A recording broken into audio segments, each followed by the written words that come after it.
It's that time of year again, and these are my finals predictions. Let's get into it.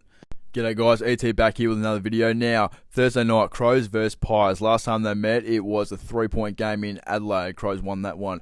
Now, it's going to be tough. Pies have a few injuries. Howe is out, Bobby Hill is still out, so it's going to be tough, especially since the Pies are pretty much on the decline at the moment, especially that last month or so of the season.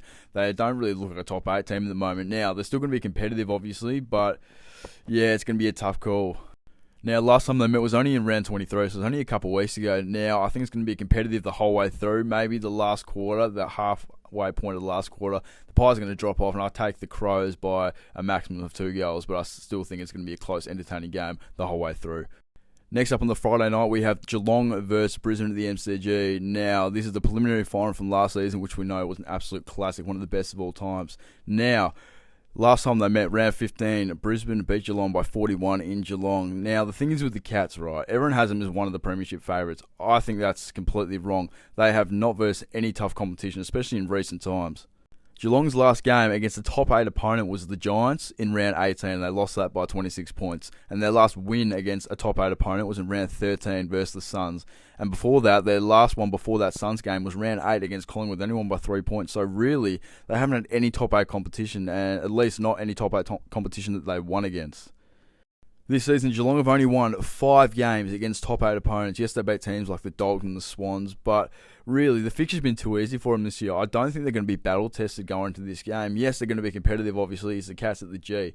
But, 5 wins against top 8 opponents. Their last win against a top 8 opponent was in round 13. That is not a premiership standard side. Yes, they're capable of winning the premiership, obviously, but yeah, I don't think they're going to be ready. I'll take the Lions by 6 to 12 points.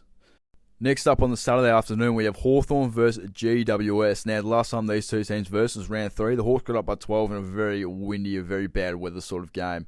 Now, both teams match up really well against each other. I've already done a video previously about the Hawks versus Giants, so if you're interested in seeing more detail, go check that out. But, like I said, very evenly matched both teams, and I think with the inclusions of Weddle and most likely Sam Butler coming back in for Hawthorn, it's going to bring a big boost to this side. Weddle at his best is the top 3 to 5 player on this team right now. Before he got injured, I would say he was between 3 and 5 in the BNF. Now, Sam Butler is a complete wild card. Here's why. He's going to come in. His tackling pressure is borderline elite. If it's not elite, it's above average. Now, he can tackle. He can apply pressure. He's going to be great. He might not do a tagging role, but he's going to be great in terms of a defensive role, shutting down a player.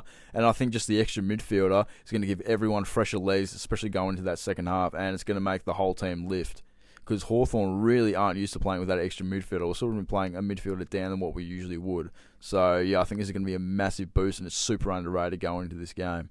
Now, the Giants have a few injuries. Brett Daniels and Jack Buckley won't be playing in this game, and also players like Hogan, Kelly, and Stringer are all coming back from injury and could potentially be rusty. So, yes, they're most likely going to be still good, but we don't know if they're going to be rusty, have an off game. Look, we really don't know. Hopefully they do, as coming from a Hawthorn fan, but yeah, it's going to be a close one. It's going to be a tie one. I think just because it's Sydney and it's an elimination final, it's just going to be close the whole way through. But I'll take the Hawks by 6 points and no more than 11 points in this game.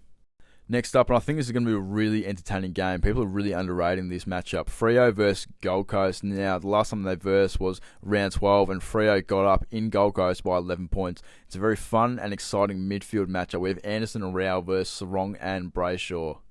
Look, I think most people would most likely say Freo based on the home ground advantage, but this is Gold Coast's first final ever in club history, which is just ridiculous to think about.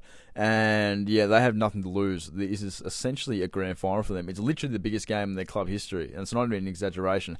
They're going to attack this game, they're going to go hard, and yeah, I think it's going to be a very 50-50 contest.